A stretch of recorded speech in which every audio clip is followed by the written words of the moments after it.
Magandang umaga po sa ating lahat. Araw po ngayon ng Lunes. Andito naman po si Professor Tonton Contreras sa isa na naman edisyon ng Usapang Politika dito sa Facebook. At alam nyo naman, live to sa mga friends ko. Dahil nagbago na ang program ng Meta, pwede ka na lang mag-live sa mga friends mo. At dahil doon, syempre, yung aking mga followers sa Facebook, na mga masugid ay siyempre team replay at lalong-lalo na din doon sa mga YouTube subscriber ko na kayo ang mas nakararami actually. Marami ding salamat at lagi kayong nag-aabang sa team replay ninyo. Alam niyo hindi po ako abogado ano. Alam naman ng lahat 'yan. Bagamat kayo tawag ng tawag sa akin ng attorney, hoy, yung mga nagko-comment po dito sa Facebook Live na attorney ako, hindi po ako attorney. Bagamat ako ay galing sa pamilya ng mga abogado, ang tatay ko abogado, may kapatid akong abogadong naging judge, ang dami kong pinsan na abogado, may judge, may piskal. Pero ako po hindi lawyer. Gusto ng tatay ko mag-abogado ako pero hindi ko nasunod. Nag-political science ako.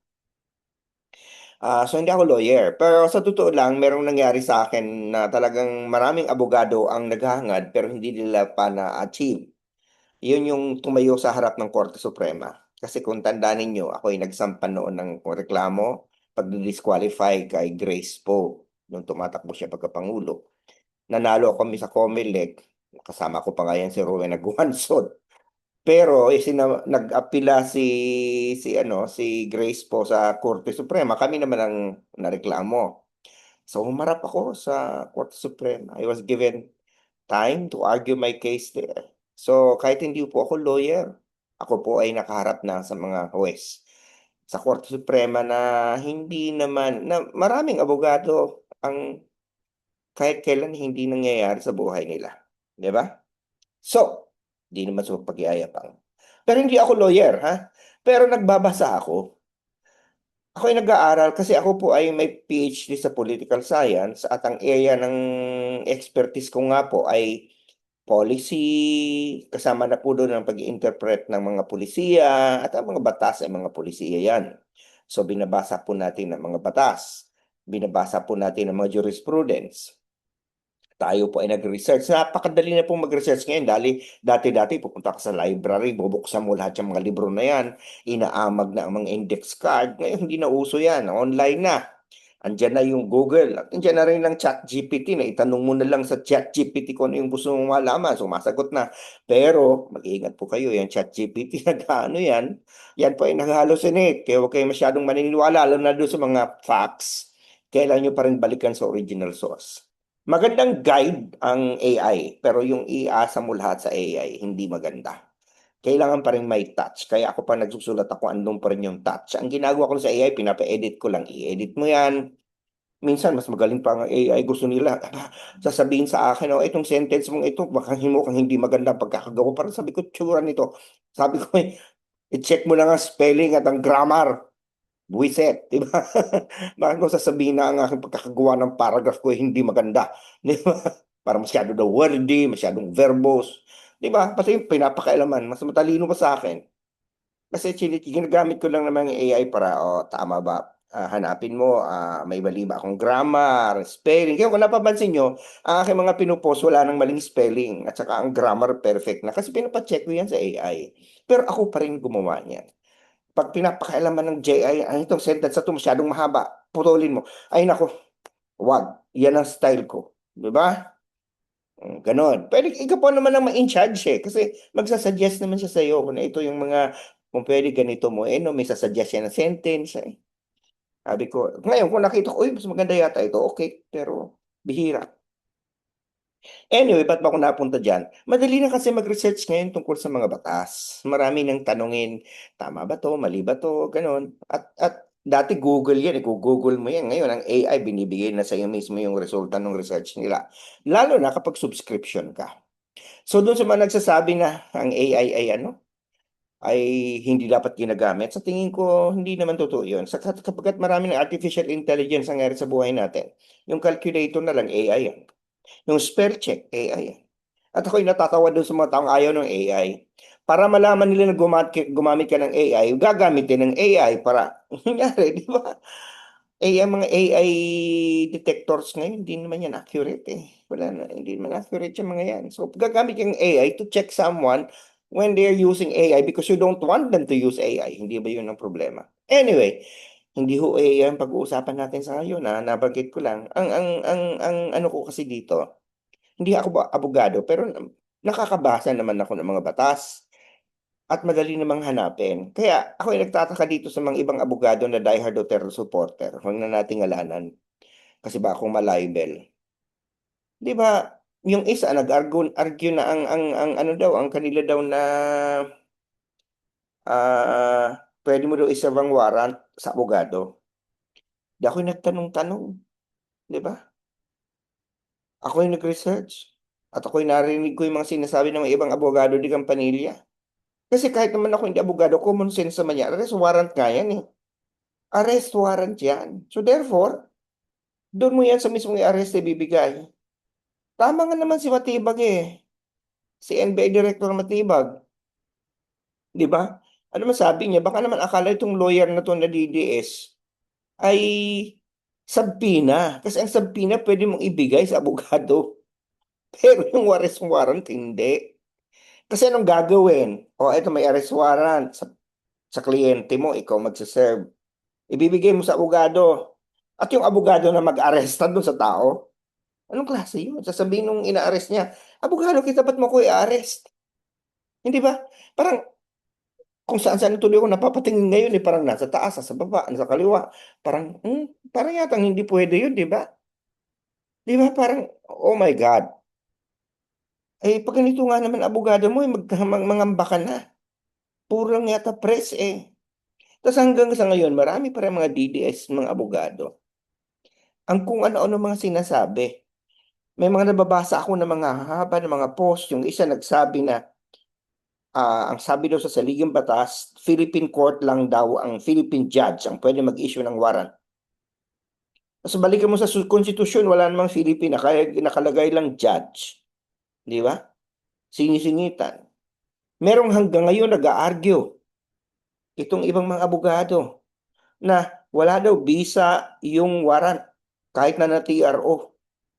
Kasi hindi pa daw nagdidesisyon ng Korte Suprema. Simple lang ang logic eh. May warrant, may presumption of regularity yan. Di ba kahit mo saan naman baliktarin, ang presumption laging regularity. Walang TRO o di presume regular, anong problema? Hanggat hindi nagdedesisyon ang korte, walang ni-restrain. May presumption of regularity. Kahit pa yan warrant galing sa Timbuktu. At hindi yata nag-aral ng international law itong mga ito. Kami sa police ay meron kami international relations. Tinuturo namin sa undergrad ang principle of incorporation na kung saan nasa saligang batas natin yan ng mga international law ay kasama na sa laws of the land. Di ba? At hindi yata nagbabasa ng jurisprudence itong mga to. Imagine laging wala na tayong jurisdiksyon ng ICC sa atin samantalang ang Korte Suprema. Di ba? Ang Korte Suprema mismo nagsabi na tayo ay sako pa rin nung panahon na kapag ang ginawa mong krimen ay nung panahon tayo miyembro pa. Anong problema nila? Kumisan nag-visit na ako makinig eh. Parang sabi ko, bang abogado pa itong mga to? Ako nga hindi lawyer, manilaw sa akin. Sa bagay, pag naman binabayaran ka ng ano, ng maraki, gagawin mo yan. Pero yung iba naman kahit hindi bayaran siguro dahil bulag na sila sa paniniwala sa mga Duterte at sa pagka-DDS nila, ay di ano, ganun, di ba? Na parang ah, parang iisipin mo, maraming mga abogadong mga dapat sana ang pinipush ay batas. Alam mo, natatandaan ko talaga tatay ko, nakwento ko na yan sa inyo. Ang tatay ko kasi abogado din yun. Yun ay hindi yung tumatanggap ng kliyente kapag alam niya magsisinungaling din siya eh. Parang sa kanya, ang abogado, kailangan sabihan mo yung kliyente magsabi ng totoo para tulungan mo lang siya paano mapapabawasan ng sentensya. Hindi yung lulusot para magsinungaling o magsinungaling para lumusot. Ganun ako kung siguro naging abogado ako. Pero itong mga to, hindi. Bali, hindi ko alam kung siguro yung iba naniniwala sa ano nila, sa loob-loob nila, naniniwala sila dahil sila nga ay diehard. Yan ang mahirap pag diehard ka, yung mga loyalist, word na diehard, na para bagang, pag loyal ka kasi kahit anong gawin ang yung pinaglololayan, loyalan mo, loyal ka pa din. Kahit na gumagawa ng kasalanan, loyal ka. Eh, hindi ganun eh. Di ba? Kaya yung mga Marcos loyalist, ganun din ang tingin ko eh. Parang kabaligtaran din yan ng DDS, although mas malala ang DDS eh. Pag sa paka-super ka naman ng Marcos loyalist, hindi mo makitaan ng mali ang ginagawa ni President Marcos, ay hindi rin maganda yon. Huwag tayong bulag. Kasi tingnan mo itong mga to, nag-aral ng law. Eh, ang, ang arrest warrant, pwede iserve sa lawyer. Maliban kung yung lawyer ang, ano, ang kakasuhan mo. Hindi ba? Pero mas nagulat ako. Dito kay Senator Alan Peter Cayetano. Imagine, ano masabi niya recently? Nahulog talaga ako sa upuan ko metaphorically. Hindi naman literally. Ano lang yung metaphor. Nahulog ka sa upuan mo. Parang, parang ibig sabihin yan, parang ikaw ay, parang ako yung naisip na, abogado ba to si Senator Cayetano?